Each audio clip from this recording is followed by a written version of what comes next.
Assalamualaikum warahmatullahi wabarakatuh. Sebelumnya perkenalkan nama saya Samirkan Roskita Zudi dengan NIM G002543 dari kelompok A10. Hari ini akan membuat video laporan untuk blok 2.2 yang berjudul Anatomi Sistema Kardiorespiratory. Langsung saja. Ya, untuk laporan yang pertama, jadi skenario-nya adalah saat kegiatan bermain, Rusdi seorang anak laki-laki usia 4 tahun tiba-tiba berhenti berlari karena sesak napas dengan bibir dan ujung jari tampak kebiruan. Rusdi kemudian berjongkok beberapa saat hingga kondisinya membaik. Ibunya menyampaikan bahwa sejak bayi anak sering mengalami kebiruan terutama saat menangis atau lelah dan pernah didiagnosis dengan tetralogi of Fallot. Pertanyaannya, pertama, jelaskan sirkulasi fetal. Kedua, jelaskan salah satu gangguan akibat gagal penutupan struktur fetal setelah lahir. Ketiga adalah jelaskan vaskularisasi arteri dan vena dan jantung. Langsung saja yang pertama yaitu fetal circulation. Jadi di sini fetal circulation atau sirkulasi dari fetus atau janin itu sedikit berbeda pada orang yang sudah dewasa. Nah, di sini yang perbedaan utamanya itu ada di ductus venosus, foramen ovale, dan ductus arteriosus. Kenapa? Karena paru-paru saat fetal ini belum bekerja karena masih di dalam janin gitu. Jadi belum ada udara yang udah bisa dihirup gitu. Jadi oksigennya itu tetap dari orang tuanya. Nah, pertama darahnya itu dari plasenta, terus dilanjutkan oleh vena umbilicalis. Nah, ini tuh membawa darah kaya akan oksigen. Nah, terus lanjut ke ductus venosus ini yang sekitar hepar, lanjut ke vena porta, hepatika, mungkin ada yang menyebutkan tidak lewat vena porta hepatika ya, langsung ke vena cava inferiornya. Terus masuk ke atrium dextra. Nah, dari atrium dextra ini nanti ada lubang ke eh, atrium yang sinistra. Nah, jadi dari atrium dextra langsung ke atrium sinistra. Nah, habis itu setelah itu langsung ke ventriculus yang sinistra dan dipompa oleh aorta ke seluruh tubuh.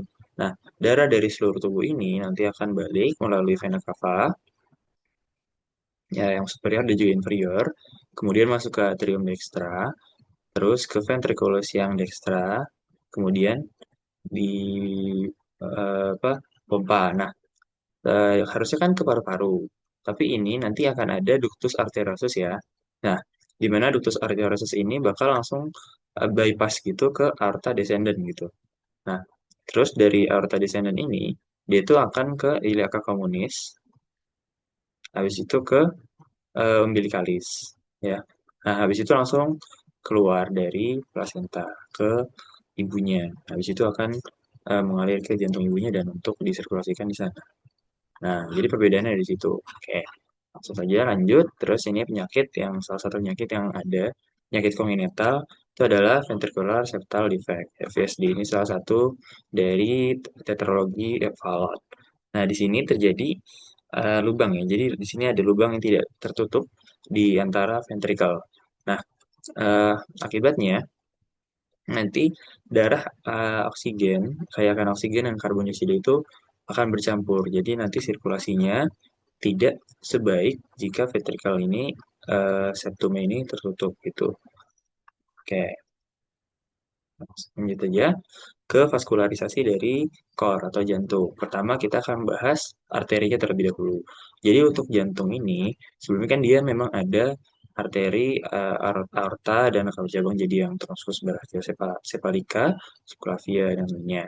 Nah, tapi untuk jantung sendiri itu tidak dari sana, tapi ada beberapa arterinya sendiri yang disebut biasanya itu arteri koronaria. Nah, itu pertama keluar dari mana? Nanti di arteri ascendant ini akan ada seperti lubang gitu. Nah, saat jantung memompa, itu darahnya kan ke seluruh tubuh. Ya saat memompa ke seluruh tubuh, yang aortanya ya lewat aorta, itu kan jantungnya belum dapat. Nah, saat relaksasi, nanti akan ada tekanan yang membawa darah masuk ke arteri koronaria. Nah, arteri koronaria ini dibagi menjadi dua, dextra dan sinistra. Ini untuk pembagiannya. Jadi untuk arteri yang koronaria dextra itu akan bercabang menjadi tiga, yaitu ada ramus nodus SA, kemudian ada yang marginalis, yang dextra, terus ada ramus interventricularis posteriores atau PDA. Nah, kalau yang sinistra itu dibagi menjadi empat. Ya, sinistra itu dibagi jadi empat. Pertama LAD atau ramus interventricularis anterior, kemudian ada ramus circumflexus, nah kemudian ada rami lateralis dan marginalis sinistra. Nah, oke. Untuk venanya, itu nanti akan ada yang namanya sinus coronarius yang akan bermuara pada atrium dextrum. Nah, di situ ada beberapa vena yang besar ya, yang lewat dari sinus coronarius. Yang pertama ada vena cardiaca magna, kedua ada vena cardiaca parva, ada vena cardiaca media, dan juga ada vena cardiaca yang posterior. Nah, terus ada yang nanti namanya vena cordis minime. Itu juga ada lubangnya langsung, ada ostiumnya langsung di atrium dextrum. Itu namanya foramina venarum cavarum minime. Ada juga yang menyebutnya. Oke, kita lanjut ke laporan yang kedua. Jadi skenario adalah saat musim hujan, Budi mengeluhkan hidung tersumbat yang berlangsung beberapa hari, disertai nyeri pada daerah pipi yang memberat saat menunduk. Dia juga merasakan lendir kental mengalir ke tenggorokan. Pada pemeriksaan, dokter mencurigai adanya peradangan pada sinus maxillaris yang berkaitan dengan gangguan drainase di meatus nasi medius. Pertanyaannya, pertama jelaskan sinus-sinus di paranasal yang terdapat pada hidung serta fungsinya. Kedua, sebutkan pembagian meatus nasi dan lubang muara drainase dari masing-masing sinus. Tiga, jelaskan mengapa sinus maxillaris lebih sering mengalami sinusitis dibandingkan sinus lainnya. Langsung saja yang pertama itu sinus paranasalis dan juga fungsi-fungsinya. Jadi di sini ada 4 sinus ya yang di highlight. Pertama ada sinus maxillaris. Oke, yang kedua ada sinus frontalis. Ini di sini adalah muara-muaranya ya. Yang ketiga ada sinus ethmoidalis dan keempat ada sinus sphenoidalis. Nah, jadi sinus paranasalis ini adalah sekelompok rongga di dalam tulang kraniofasial yang berhubungan dengan kavum nasi melalui ostium. Jadi, rongga di tulang eh, antara kepala dan juga muka, oke, terus ini itu berhubungan dengan kavum nasi atau rongga hidung, ya, kavum ini melalui ostium. Ostium itu bukannya. Nah, sinus paranasal ini berisi udara dari bagian pernapasan rongga hidung ke dalam kranium. Sinus paranasalis memiliki beberapa fungsi. Pertama, mengurangi berat relatif tengkorak. Kedua, meningkatkan resonansi suara. Ketiga, sebagai penyangga terhadap trauma wajah. Keempat, melindungi struktur yang sensitif dari fluktuasi suhu yang cepat di hidung. Kelima, melembabkan serta menghangatkan udara inspirasi. Dan yang terakhir adalah berperan dalam pertahanan tubuh. Nah, di sini adalah beberapa eh, ya sinus apa muara dari sinusnya. Oke, lanjut saja. Nah, sini ada meatus nasi dan muaranya. Jadi meatus nasi itu adalah eh, seperti saluran di atau rongga di antara konka-konka. Jadi di hidung ini ada tiga konka. Konka superior, media, dan inferior. Nah, itu masing-masing akan membagi menjadi meatus nasi. Itu seperti ruangannya. Nah, yang pertama ini kan ada tiga. Karena ada tiga seperti bangunan, pasti ada empat rongga di atas. Yang pertama, di bawah, bawahnya lagi, dan bawahnya lagi. Nah, yang di atas ini, yang pertama, itu namanya adalah recessus sphenoethmoidale, itu yang berada di sini. Recessus sphenoethmoidale, di atas ini ya, karena ini konka yang superior. Sini. Nah, itu adalah muara dari sinus sphenoidalis.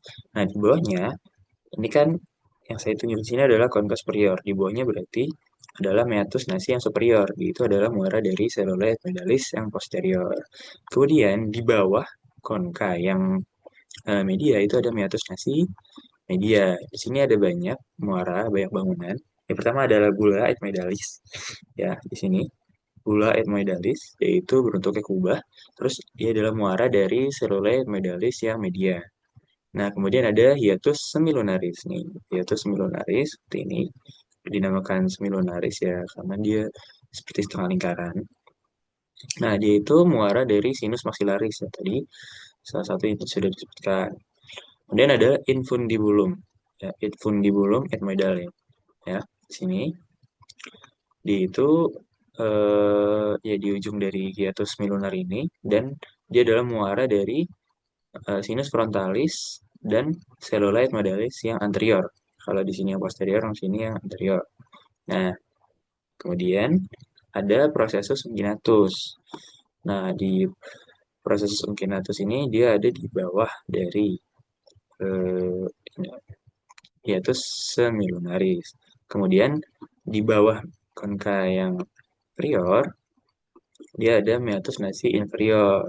Nah, dia itu adalah muara dari ductus nasolacrimalis yang mengalirkan air mata dari sakus conjunctivalis oculi. Oke, langsung. Lanjut ke sinus maxillaris. Sinus yang paling sering terkena sinusitis. Seperti tadi ditanya di skenario, kenapa sinus maxillaris ini adalah sinus yang paling sering terkena infeksi atau paling sering terkena penyakit lah. Pertama, dia itu letak yang paling utama adalah penyebabnya dari si ostium ini. Jadi, seperti kita tahu, kalau misal ada cairan atau pusat atau apapun yang dalam infeksi itu kan harus keluar. Nah, tapi eh, saat keluar itu pasti kan harus melewati lubang. Nah, lubangnya sayangnya untuk sinus maxillaris ini dia itu berada di atas. Nah, karena dari itu, misal di sini ada cairan. Nah, cairan itu akan susah keluarnya, tidak tidak mudah. Nah, karena itu dia itu paling susah untuk sembuh juga, ya, yang lebih sering mengalami sinusitis. Karena kemudian juga rongganya itu yang paling besar di antara sinus-sinus lainnya. Nah, karena itu kalau udah kena itu susah dan dia rentan terkena infeksi juga. Tuh, karena letaknya juga dekat dengan gigi yang bisa menyebabkan infeksi juga. Oke, mungkin sekian laporan 2.2 dari saya. Kurang lebihnya saya mohon maaf. Terima kasih. Wassalamualaikum warahmatullahi wabarakatuh.